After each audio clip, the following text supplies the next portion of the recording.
Prions tous ensemble. Notre Père Céleste, Dieu très saint, je te loue, je te glorifie pour cette parole qui vient d'être lue, qui a touché mon cœur. C'est la parole de vérité. Mais nul ne peut nous l'interpréter si c'est le Saint-Esprit. Alors envoie le Saint-Esprit au milieu de nous pour donner l'interprétation exacte de ce qui a été dit dans ta parole à chaque cœur qui est ici présent. Gloire, louange, honneur à toi pour ce que tu feras au milieu de nous ce midi. Car je te le demande avec foi dans le nom glorieux et tout-puissant de Jésus-Christ. Alléluia. Amen. Amen. Que Dieu vous bénisse. Asseyez-vous un instant. C'est avec joie que je salue chaque frère et chaque soeur dans le nom de Jésus-Christ. J'ai eu un coup de téléphone ce matin de notre frère Jean-Claude Kimona qui m'a demandé de vous saluer tous dans le nom glorieux de Jésus-Christ. Amen. Amen. Par la grâce de Dieu, nous allons continuer le message que nous avons commencé à méditer ensemble. Et nous croyons que tout ce que nous croyons doit être dans la Bible. Amen. Et quand c'est dans la Bible, personne ne peut vous ouvrir la Bible si ce n'est le Saint-Esprit. Amen. Amen. Ah, que Dieu vous bénisse. Amen. Je vous invite à vous lever.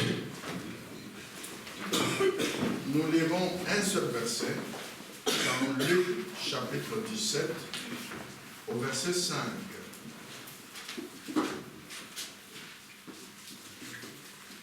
Luc chapitre 17 au verset 5.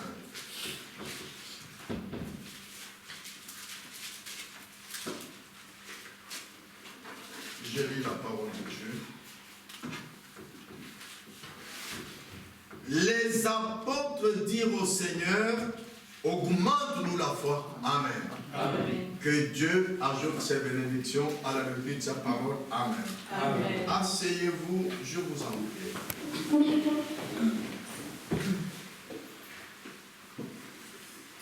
Les disciples qui étaient chaque jour avec le Seigneur, ils ont vu la puissance de la foi auprès de notre Seigneur Jésus-Christ. Dans Marc 11, versets 20 et 21. Nous pouvons lire cela. Marc 11, versets 20 et 21. Le matin, en passant, les disciples virent le figuier séché jusqu'aux racines. Pierre, se rappelant ce qui s'était passé, dit à Jésus, Rabbi, regarde, le figuier que tu as maudit a séché. Et c'était dans Marc 11, versets 12 à 14. Et Jésus avait dit à ce figuier que tu ne vas plus porter de fruits. Verset 22. Jésus prit la parole et leur dit, ayez foi en Dieu. Je vous le dis en vérité, si quelqu'un dit à cette montagne, ôte-toi de là et jette-toi dans la mer, et s'il ne doute point en son cœur, mais croit que ce qu'il dit arrive, il le verra s'accomplir. Amen. C'est pourquoi je vous dis, tout ce que vous demanderez en priant, croyez, il est question de la foi, que vous l'avez reçu et vous le verrez s'accomplir. Amen. Amen. Lorsque, une autre fois, les disciples n'ont pas pu chasser un démon d'épilepsie, ils demandèrent à Jésus cela en particulier. Nous trouvons cela dans Matthieu 17, versets 14 à 21. Matthieu au chapitre 17, verset 14 jusqu'au verset 21. Je lis la parole de Dieu. Lorsqu'ils furent arrivés près de la foule, un homme vint se jeter à genoux devant Jésus et dit, Seigneur, ayez pitié de mon fils, qui est lunatique et qui souffre cruellement. Il tombe souvent dans le feu et souvent dans l'eau. Je l'ai emmené à tes disciples et ils n'ont pas pu le guérir. Race incrédule et perverse, répondit Jésus. Jusque à quand serai-je avec vous? Jusqu'à quand vous supporterai-je? Amenez-le-moi ici. Jésus parla sévèrement au démon qui sortit de lui et l'enfant fut guéri à l'heure même. Alors les disciples s'approchèrent de Jésus et lui dirent en particulier, pourquoi n'avons-nous pu chasser ce démon? C'est à cause de votre incrédulité, leur dit Jésus. Je vous le dis en vérité, si vous aviez de la foi comme un grain de sénévé, vous diriez à cette montagne, transporte-toi d'ici là, elle se transporterait, rien ne vous serait impossible. Mais cette sorte de démon ne sort que par la prière et par le jeûne. Amen. Amen. Ah. Et le troisième cas, c'est ce que nous avons lu dans l'introduction. Dans Luc 17, verset 5, les disciples dirent au Seigneur Jésus concernant la foi, augmente-nous la foi. Et le Seigneur leur répondit dans Luc 17, verset 6, lisons. Et le Seigneur dit, si vous aviez de la foi comme un grain de sénévé, vous diriez à ce sycomore, déracine-toi et plante-toi dans la mer, et il vous obéirait. Amen. Il ne s'agit pas de la grandeur de la foi, mais la foi, si petite soit-elle, si vous ne doutez pas dans votre cœur, si vous êtes certain, tout ce que vous demanderez doit s'accomplir. C'est exactement la même chose que le Seigneur leur avait dit en Matthieu 17, 20, que nous venons de lire, et en Marc 11, 23. En Matthieu 17, 20, il a dit, si vous aviez de la foi comme un grain de sénévé, le grain c'est le plus petit grain qui soit, vous diriez à cette montagne, transporte-toi d'ici, elle se transporterait, rien ne vous serait impossible. Un véritable croyant, comme nous l'avions vu la semaine passée, a la divinité en lui. Comme il est écrit que rien n'est impossible à Dieu, à un croyant aussi, rien n'est impossible. Ah, parce qu'il y a la divinité en toi. Et dans Marc 11, 23, Jésus leur avait dit à ses disciples, si quelqu'un dit à cette montagne, ôte-toi de là et jette-toi dans la mer, et s'il ne doute point en son cœur, mais croit que ce qu'il dit arrive, il verra cela s'accomplir. Frères et sœurs, les disciples étaient toujours à côté de Jésus chaque jour.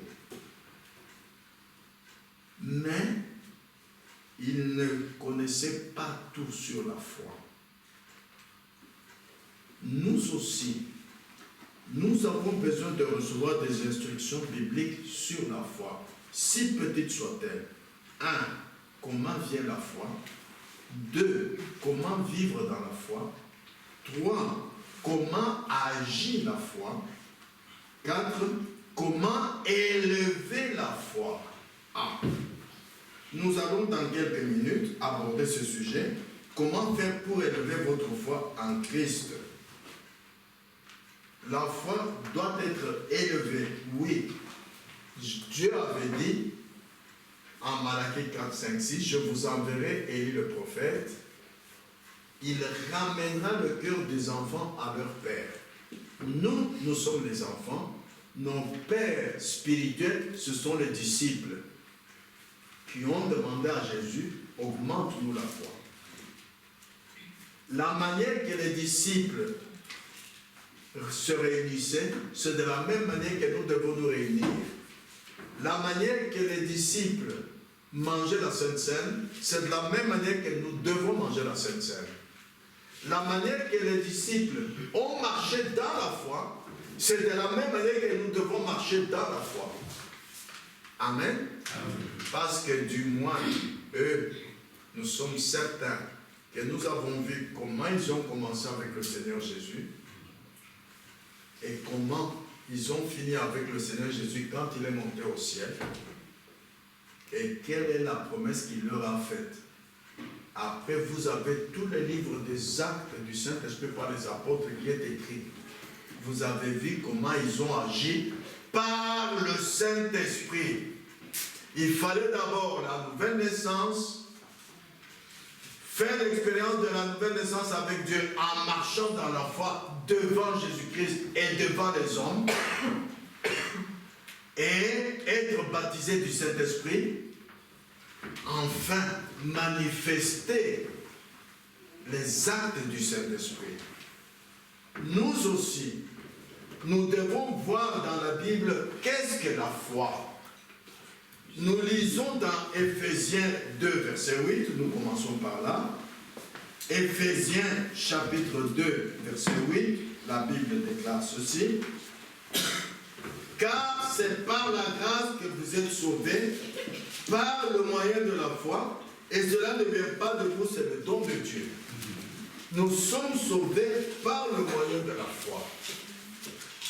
Et le Sauveur, c'est Dieu lui-même, Jésus-Christ, le Fils de Dieu. C'est lui notre Sauveur.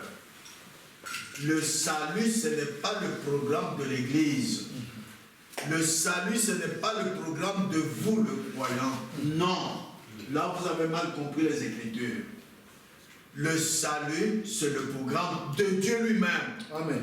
Nous allons le voir dans quelques minutes. Ne faites pas comme Adam. Amen. Amen. Quand Adam a eu besoin du salut, quand il a vu qu'il était en erreur, lui qui ne considérait pas qu'il était nu, sa femme non plus, mais une fois que la femme, qu'il a écouté la voix de la femme, qui a fait ce que sa femme avait fait, qui était mauvais aux yeux de Dieu, alors il a vu qu'il était nu. Au lieu de chercher le Sauveur, il s'est fait des feuilles de figuier. C'est ce que beaucoup de gens font aujourd'hui. Ils essayent de trouver un moyen de marcher sur le chemin de la foi. C'est tout faux. La Bible dit, c'est par la grâce que vous êtes sauvés, par le moyen de la foi. Et cela ne vient pas de vous, c'est le don de Dieu. Nous lisons également dans Romains chapitre 10, verset 17. Romains chapitre 10, verset 17.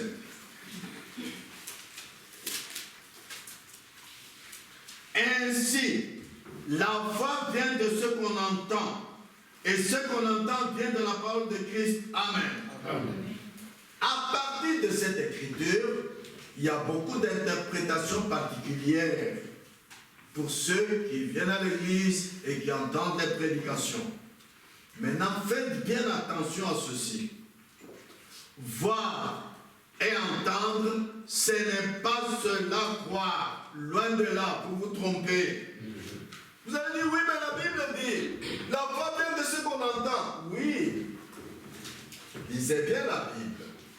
Même d'une manière charnelle, je peux vous dire, la Bible n'a pas dit que la foi, c'est ce qu'on entend. Non, la foi vient de ce qu'on entend. Et ce qu'on entend vient de la parole de Christ.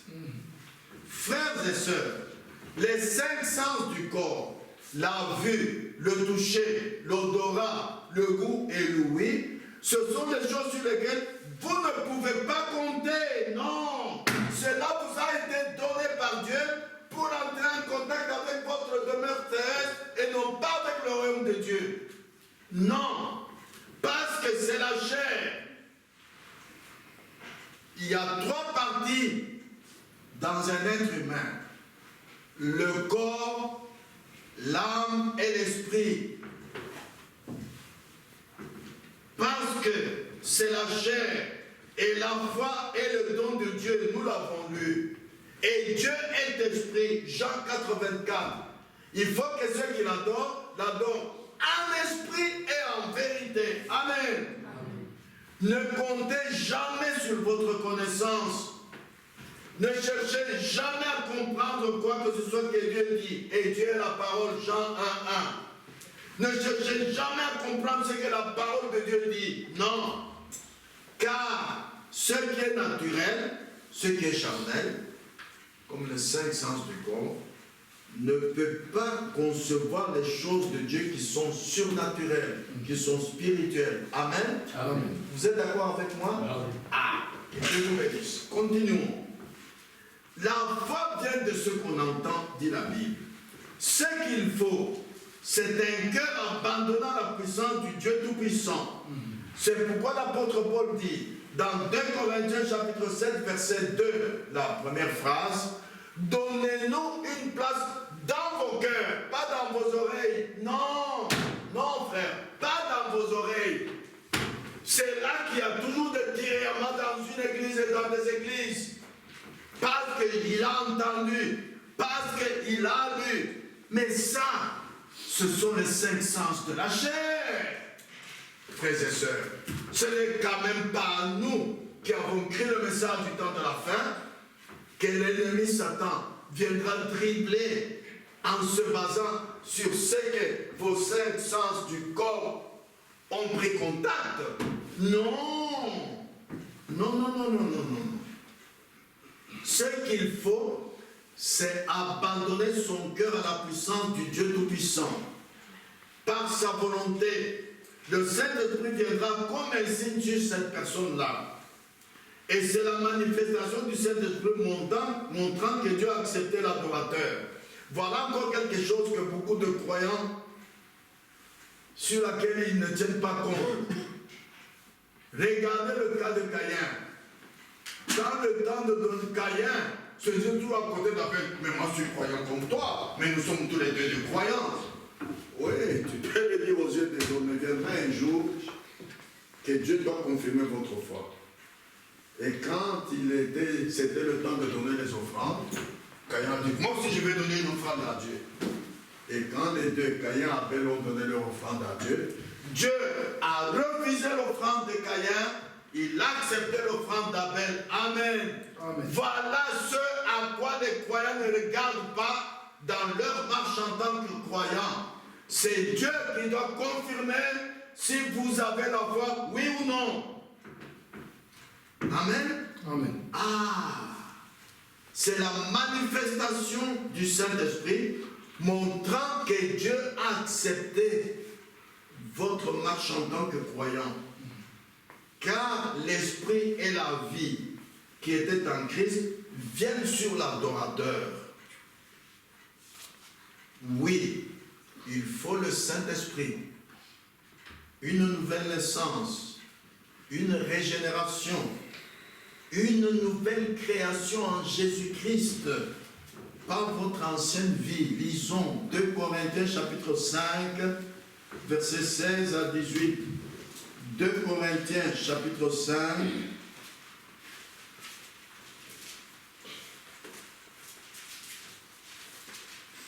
versets 16 à 18, je lis. Ainsi, dès maintenant, nous ne connaissons personne selon la chair. Alléluia. Et si nous avons connu Christ selon la chair, maintenant nous ne le connaissons plus de cette manière. Si quelqu'un est en Christ, il est une nouvelle créature. Les choses anciennes sont passées, voici toutes choses sont devenues nouvelles. Et tout cela vient de Dieu, qui nous a réconciliés avec lui par Christ et qui nous a donné le ministère de la réconciliation. Amen. Amen. Frères et sœurs, c'est une honte de parler du christianisme aujourd'hui, même dans cette ville. Ce sera une honte de parler des chrétiens. Pourquoi? C'est les chrétiens eux-mêmes qui ont amené la honte. Ils aiment parler de ce que Dieu a fait hier avec Abraham, avec Moïse, avec Josué, avec Pierre. Mais jamais, jamais le croyant ne parle de ce que Dieu a fait aujourd'hui avec lui-même. Ah, voilà la honte. Pourtant, la Bible dit, nous ne connaissons plus personne selon la chair. Quand même vos collègues abordent le sujet de la religion, dites-leur, mais regardez-moi, moi que vous voyez ici, je fumais. Mais je n'ai pas acheté des produits pharmaceutiques pour abandonner de fumer comme les gens le font aujourd'hui. Hein. C'est parce que quand je suis devenu une nouvelle création en Jésus-Christ, que j'ai eu le dégoût de la cigarette. Ah! Là, c'est un autre chapitre que vous ouvrez avec les gens de ce monde. vous leur montrez ce que le salut a fait dans ta personne. C'est où est-ce que la foi t'a amené. Amen. Là, les gens vont ouvrir les yeux. Vous savez, moi, votre frère, j'ai eu l'occasion de parler avec des témoins de Jéhovah. Et à la fin, je leur disais toujours, écoutez, moi, vous n'allez pas m'apprendre à aller dans une église, hein, messieurs. La Bible dit que ceux qu'il a connus d'avant, ceux qui ont été prédestinés, il les a appelés. Ceux qu'il a appelés, il les a justifiés. C'est Dieu qui le fait. Et moi, je suis en train de le vivre. Moi, j'allais au bar, hein, mais je n'y vais plus. Ne me donnez jamais la bière, hein, je ne boirai pas. J'en ai plus envie. Ça me dégoûte. Ils ont dit, c'est vrai, monsieur? Je dis, oui, oui, je ne bois plus. Parlez de votre expérience personnelle avec Dieu aux gens. Des choses que personne ne peut abandonner de lui-même, mais que par la grâce de Dieu, vous avez pu abandonner par la foi. Là, ils vont ouvrir les yeux. Parce que la Bible dit, dès maintenant, nous ne connaissons personne selon la chair. Parlez-leur de ce que l'Esprit de Dieu a fait dans votre vie. La Bible dit, en Romains chapitre 6, Romains chapitre 6, versets 3 à 6, lisons.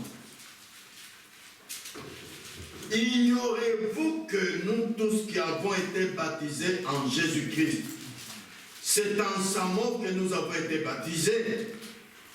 Nous avons donc été ensevelis avec lui par le baptême en sa mort, afin que, comme Christ est ressuscité des morts par la gloire du Père, de même nous aussi nous marchions en nouveauté de vie. En effet, si nous sommes devenus une même plante avec lui par la conformité à sa mort, nous le serons aussi par la conformité à sa résurrection. Sachant que notre vieil homme a été crucifié avec lui, afin que le corps du péché fût détruit pour que nous ne soyons plus esclaves du péché. Alléluia. Amen.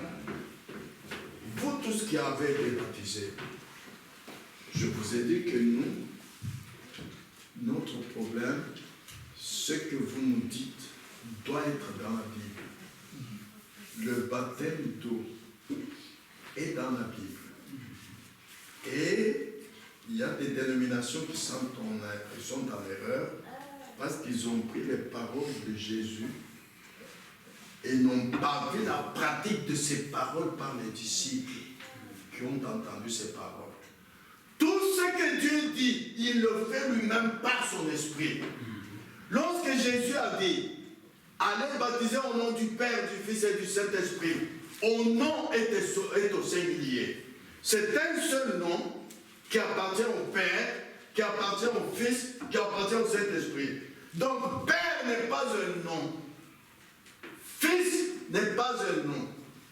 Saint-Esprit n'est pas un nom.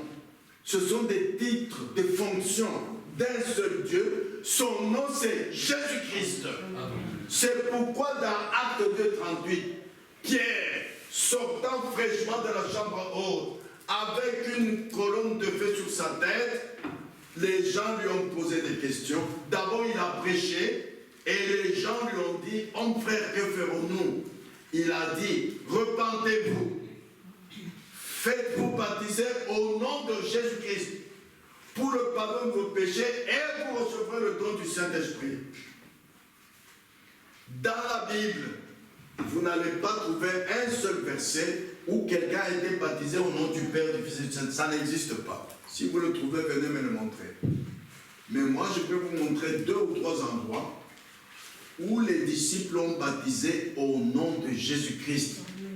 Et ceux qu'ils ont baptisés ont reçu le baptême du Saint-Esprit. Aujourd'hui, les gens qui vont dans les églises ne font aucun cas du baptême du Saint-Esprit. Ils ne font aucun cas comment la foi agit. Ne font aucun cas de la puissance du Saint-Esprit qui accompagne la personne qui a reçu le Saint-Esprit. alors ce sont des fausses interprétations de la parole de Dieu. Nous autres qui avons été baptisés, nous savons comment on baptise. On ne verse pas de l'eau sur la tête de quelqu'un. Non. Être baptisé, c'est aller dans la conformité à la mort de Jésus. Quand on baptise quelqu'un, nous le couchons dans l'eau et il n'apparaît plus. Comme Jésus, quand il a été enterré, il n'apparaissait plus. On voyait que la tombe, lui, était dedans. Quand nous baptisons quelqu'un, nous l'enfonçons dans les eaux du baptême. Un moment, personne ne le voit plus. Après, nous le relevons. Un jour, j'étais dans une assemblée en France. J'ai eu de gros problèmes. Quand je dis que donc, si on vous a baptisé dans un bassin, dans une baignoire, et vos pieds sont restés en l'air, ce baptême est faux. Il faut recommencer. Ah, après le culte, j'ai eu 3 frères d'un frère calme. Mais justement, moi, j'ai été baptisé dans une... Ah, frère, écoutez, allez voir votre pasteur. Quand ils sont allés voir le pasteur, ils disent non, moi, je ne le baptise pas. Ça a duré 4 jours. Après, j'ai dit, écoute, frère, lis la Bible avec moi. Le baptême doit être conforme à la mort du Seigneur. Quand le Seigneur est mort, qu'on l'a mis dans le tombe, les pieds n'étaient pas restés dehors quand même. Il n'y a aucun bras qui était resté dehors. Ça doit être biblique. Vous recommencez le baptême. Parce que quand la Bible dit qu'il n'y a qu'un seul baptême, c'est le baptême du Saint-Esprit. Parce que c'est Dieu lui-même qui le fait. Mais le baptême d'eau, comme c'est l'homme qui le fait, il peut y avoir des erreurs, même si on recommence 10 fois, montrez-moi où la Bible interdit ça. Ah, quand il a entendu ça, nous sommes allés avec ses frères et sœurs là-bas, aux choses à l'arrière, ils ont été rebaptisés. 2. Quand vous avez été baptisés, et que maintenant vous revenez à l'église, vous marchez dans la foi. Si vous avez les mêmes mauvais sentiments pour pécher que vous avez dans le temps, il y a quelque chose qui ne va pas avec votre baptême d'eau. Vous devez ressusciter dans une nouveauté de vie. Tu fumais, tu n'as plus envie de fumer. Mais je m'étonne, le frère, Dieu lui a donné le même esprit que moi quand il a lu la parole à l'introduction là. Tu volais, tu n'as plus envie de voler. Vous savez que moi, votre frère, après que j'ai été baptisé, j'étais devenu fou comme fou. Un jour, j'avais été, comme j'étais dans le temps catholique, chez les catholiques, je ne sais pas pour faire quoi, j'avais volé dans leur salon un petit vase de fleurs, je crois, une histoire comme ça. Alors, je suis allé remettre cela. Quand je suis arrivé, monsieur, écoutez, il y a peut-être 6 mois, 8 mois, ou un an, je ne sais plus, j'avais volé ce vase, il était là. Pardonnez-moi, mon cœur me condamne, je suis venu le mettre. Ah! Mais ça, c'est du jamais vu. Je dis oui, oui. Mon cœur me condamne. Moi, je ne peux plus vivre avec ce petit vase chez moi. Je viens vous le mettre. Il a dit, venez voir ce que ce monsieur fait. Il avait volé ça, maintenant il vient le mettre. Ça, c'est du jamais vu. Il disait, ce que Dieu fait étonne des gens. Mais pourquoi est-ce que vous ne dites pas aux gens ce que Dieu fait dans votre vie? Ça va les étonner. Amen. Amen. Ah, frères et sœurs, c'est ce à quoi nous sommes distraits. Quand vous avez la foi, marchez selon la foi. Nous ne connaissons plus quelqu'un selon la chair. Laissez-vous être conduit par l'Esprit qui est en vous. Amen. Amen. Ah, frères et sœurs. Nous lisons en Romains, chapitre 8, versets 7 et 8, la Bible dit ceci. Car l'affection de la chair est inimitié contre Dieu, parce qu'elle ne se soumet pas à la loi de Dieu, et qu'elle ne le peut même pas. Or, ceux qui vivent selon la chair ne sauraient plaire à Dieu. Pour vous, vous ne vivez pas selon la chair, mais selon l'Esprit, si du moins l'Esprit de Dieu habite en vous. Amen. Amen. Il doit y avoir une nouveauté de vie. Sinon, c'est une fausse nouvelle naissance. Pourquoi? Mon frère Jean-Marie, tu peux me lire 1 Jean chapitre 5, verset 4.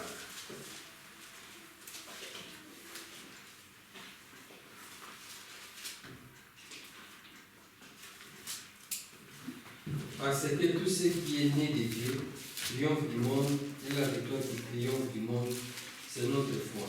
Amen.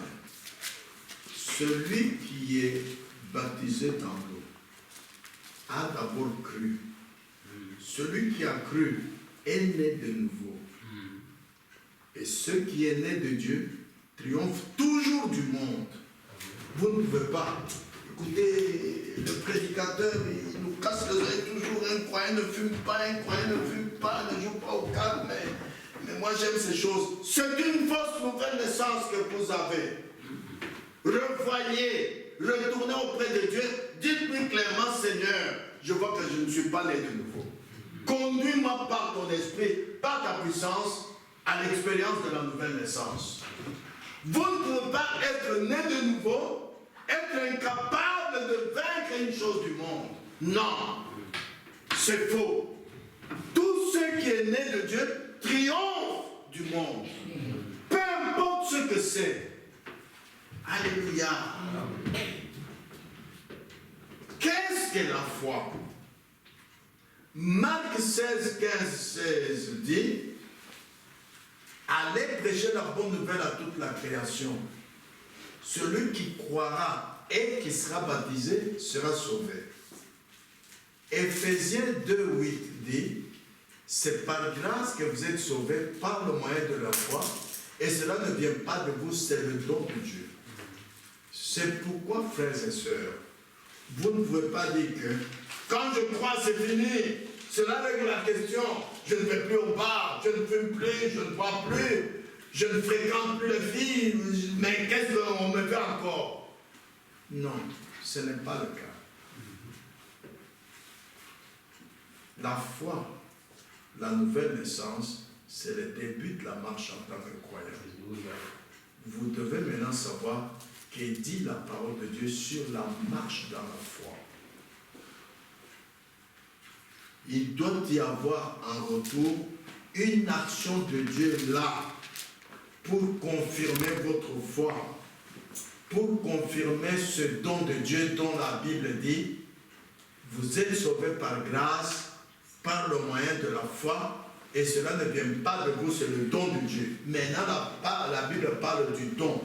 La foi, c'est le don de Dieu. Voici ce que la parole de Dieu dit concernant un don dans Hébreux 11, versets 1 et 2. Nous devons, en tant que croyants, considérer tout ce que la parole de Dieu dit, pas une partie, tout. Or, la foi est une ferme assurance des choses qu'on espère, une démonstration de celles qu'on ne voit pas. Pour l'avoir possédé, les anciens ont obtenu un témoignage favorable. Pour avoir possédé la foi donc, les anciens ont obtenu un témoignage. De qui? De la part de Dieu. Écoutez un témoignage ici. Je vois que tu es prophète, au paragraphe 14, il dit: eh bien, un don doit premièrement être reconnu comme étant selon la Bible. Ensuite, si c'est conforme à la Bible et que l'homme prétend avoir le don, alors si Dieu confirme ce don, que c'est la vérité, alors on devra croire que cet homme est véridique. Mais si Dieu ne témoigne pas de ce don, comme le dit Hébreux 11.2, alors on ne doit pas considérer cela. Si Dieu confirme, vous n'avez pas le droit d'en douter. Mais si Dieu ne confirme pas ce don, ça ne vient pas de Dieu. En effet, nous voyons la Bible qui nous montre 3 croyants que Dieu n'a pas confirmés. Premier croyant. Genèse 4, versets 3 et 5. Caïn. Genèse chapitre 4, versets 3 à 5. Au bout de quelque temps, Caïn fit à l'Éternel une offrande des fruits de la terre. Abel de son côté en fit une des premiers-nés de son troupeau et de leur graisse. L'Éternel porta un regard favorable sur Abel et sur son offrande, mais il ne porta pas un regard favorable sur Caïn, sur son offrande. Caïn fut très irrité et son visage fut abattu. Pourtant, Caïn, à côté d'Abel, se disait toujours croyant. Mais Dieu n'a pas confirmé son don de la foi. Ce n'est pas Dieu qui lui a donné le don de la foi. Nous avons également le diable dans Jacques chapitre 2, verset 19. Jacques chapitre 2, verset 19. Je lis. Tu crois qu'il y a un seul Dieu. Tu fais bien. Les démons le croient aussi et ils tremblent. Mais montre-moi où est-ce que Dieu a déjà confirmé la foi d'un démon. Nulle part, n'est-ce pas? Mais pourtant, la Bible dit qu'il croit en Dieu et il tremble. Vous voyez? Ah, c'est pourquoi au verset 18, nous disons, Jacques 2, 18, mais quelqu'un dira, toi tu as la foi, et moi j'ai les œuvres. Montre-moi ta foi sans les œuvres, et moi je te montrerai la foi par mes œuvres. Et nous savons que plus loin la Bible dit que la foi sans les œuvres est morte. Donc si quelqu'un dit, je suis croyant, dis oui, j'attends que je voie tes œuvres. C'est tout. Amen. Amen. Le troisième, c'est Judas, le troisième croyant. Matthieu 26, verset 20 à 25. Jésus ne l'a pas non plus confirmé son don de la foi. Matthieu chapitre 26, verset 20 à 25. Je lis. Le soir étant venu, il se mit à table avec les 12. Pendant qu'il mangeait, il dit, je vous le dis en vérité, l'un de vous me livrera. Ils furent profondément attristés et chacun se mit à lui dire, est-ce moi Seigneur? Il répondit, celui qui a mis avec moi la main dans le plat, c'est celui qui me livrera. Le Fils de l'homme s'en va selon ce qui est écrit de lui. Mais malheur à l'homme par qui le Fils de l'homme est livré. Mieux vaudrait pour cet homme qu'il ne fût pas né. Judas qui le livrait prit la parole et dit, est-ce moi, Rabbi? Jésus lui répondit, tu l'as dit. Donc, Jésus n'a jamais confirmé la foi de Judas. Ceci, c'est un grand enseignement biblique. Mon frère, ma soeur, tu dis, tu as la foi? Oui, attendons que nous voyons Dieu confirmer ta foi. Pas l'Église, pas les frères et les sœurs, Dieu lui-même. Ah!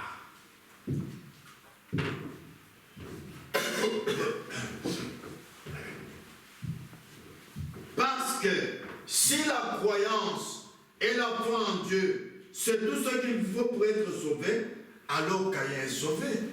Alors le diable est sauvé. Parce qu'il croyait, il tremblait. Alors Judas s'est sauvé. Déclarer que j'ai la foi, être dans une église, ce n'est pas cela la foi. Il faut que Dieu, qui est dans l'église, confirme ta foi. Confirme le don de la foi. Parce que tous les dons doivent être confirmés par Dieu. C'est l'enseignement biblique. Amen. Voilà pourquoi aujourd'hui, il y a de fausses croyances qui amènent les gens du monde à se moquer de nous. Parce que la foi sans les œuvres est morte. Les croyants nous regardent, vous savez. Ils savent comment vous vivez. Rappelez-vous, l'histoire que Frère Branham a racontée. Un pasteur, qui était pasteur des Andes, un jour il est allé au bar. Donnez-moi, on va dire non, on te connaît, ce n'est quand même pas toi qui vas voir. Ce n'est pas toi, frère, qui vas sur une société. Je vous regarde avec toi. Il va dire, mais non, mais toi tu es un chrétien. Les gens nous regardent, frères et sœurs. La foi sans les œuvres est morte. Alors vous-même, regardez-vous, la manière que vous vous habillez, la manière que vous mangez, la manière que vous faites le fait, la manière que vous marchez. Les gens vous regardent. Est-ce qu'ils voient une vie chrétienne là-dedans? C'est pourquoi, frères et sœurs, la foi doit être élevée en Christ. Et pour élever la foi en Christ, j'aimerais vous lire dans le message, parce que c'est profond. Nous lisons ceci. Ce n'est pas parce que je prie beaucoup pour vous. Si vous-même vous n'avez pas la foi, cela ne servira à rien. Il faut votre foi. Et peu importe combien je vous prêche et combien je vous ai apporté l'évangile, si vous-même vous n'avez pas la foi, ça ne sert à rien. C'est votre propre foi personnelle en Christ qui vous sauve. Moi, je ne peux pas vous sauver. Peu importe combien j'aimerais le faire, vous devez avoir votre propre foi en Dieu. D'ailleurs, vous savez, frères et sœurs, beaucoup parmi vous ici, il y en a qui ont des enfants qui ne sont pas sauvés. Il y en a qui ont des parents qui ne sont pas sauvés. Est-ce que vous pouvez les amener au salut? Non, vous ne pouvez pas. Vous avez dans votre famille des gens qui sont malades. Vous pouvez les guérir? Non. Ça, sauver quelqu'un, guérir quelqu'un, c'est le programme de Dieu. Amen. Ce n'est pas dans votre programme. Ce n'est pas parce que vous allez à l'église que vous dites, bon, si quelqu'un est malade, je vais prier. Non, non, non, non, non. C'est le programme de Dieu. C'est pourquoi les disciples ont essayé de prier pour un enfant épileptique, ils ont échoué. Parce que la Bible nous montre que Jésus ne faisait rien qu'il n'ait vu au Père. Le Fils ne fait rien que ce qu'il voit faire au Père. Amen. Amen. Ah. Maintenant, écoutez la suite. Nous allons arriver maintenant à élever la foi. Maintenant, vous ne pouvez pas guérir quelqu'un. Personne ne peut guérir l'autre. Il n'y a rien du tout que l'on puisse faire en rapport avec le salut ou la guérison divine. Il s'agit de la foi de l'individu en Christ. J'ai la foi, ne vous vantez pas. Comment est-ce que ta foi agit? Eh bien, pour élever cette foi en Christ, il y a des prédicateurs. C'est la chose la plus importante aujourd'hui. Un bon prédicateur envoyé par Dieu. J'apprécie cela. Et leur don est de l'un plus que n'importe quoi qui peut être fait d'autre. C'est un prédicateur. Un homme qui sait dispenser correctement la parole de Dieu. C'est le don le plus merveilleux qu'il y a au monde. Celui d'être un prédicateur. Ah!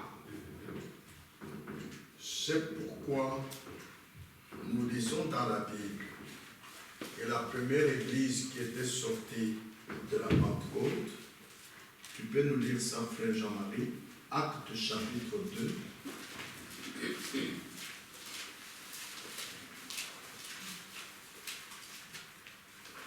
Verset 46.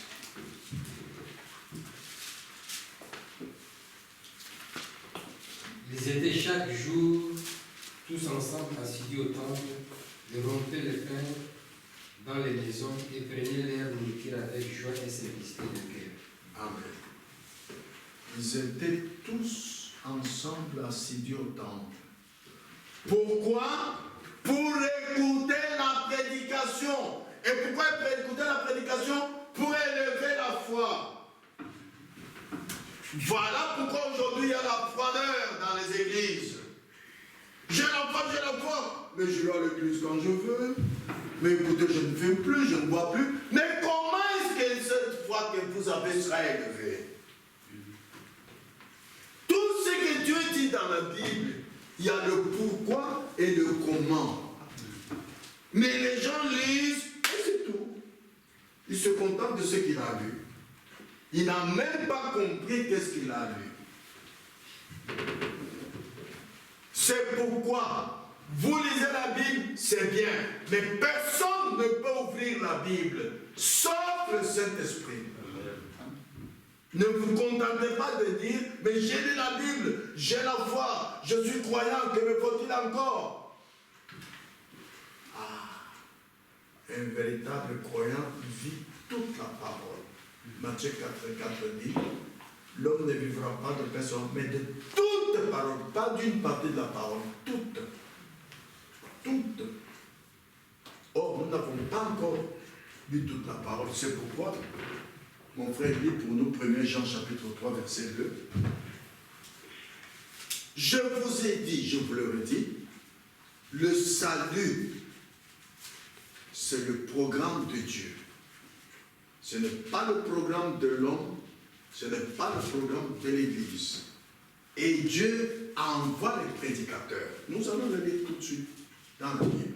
Ce n'est pas ce que le prédicateur dit qui compte. Je vous ai dit dès le début que pour la foi, qu'est-ce qu'il faut faire? Donnez votre cœur à Dieu. C'est tout. Vas-y, 1 Jean chapitre 3, verset 2. Bien-aimés, nous sommes maintenant enfants de Dieu.